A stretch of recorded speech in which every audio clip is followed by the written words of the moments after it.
Hello বন্ধুরা, তো চলো দেখে নাও মামার বাড়িতে গিয়ে দ্বিতীয় দিন কি করলাম। এদিন ছিল ব্রহ্মা পুজো, তাই সকাল সকাল স্নান সেরে লাল টুকটুকে শাড়ি পরে সিম্পল ভাবে রেডি হয়ে মা আর মামির সাথে চলে গিয়েছিলাম মন্দিরে পুজো দিতে।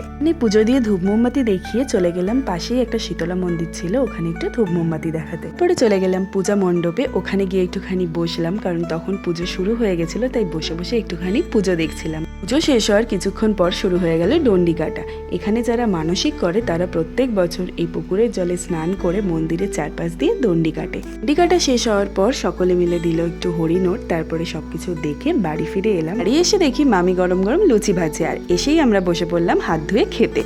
আর মেনুতে ছিল লুচি, চানা পনির, মিষ্টি আর সিমুই। পরে খেয়ে নিলাম আইসক্রিম। এখানে রাতে ফাংশন হওয়ার কথা ছিল, বাট বৃষ্টি আর কারেন্ট না থাকার কারণে ফাংশন প্রায় শুরু হতে হতে 11:30 বেজে গিয়েছিল। পরে সবাই মিলে চলে গেলাম মাঠে ফাংশন দেখতে। গিয়ে অনেক নাচ গান দেখলাম, বাট রাত্রির হয়ে যাওয়ার কারণে ঘুমও পাচ্ছিল, আবার ভালোও লাগছিল। তারপরে হাফ ফাংশন দেখা কমপ্লিট করে বাড়ি ফিরে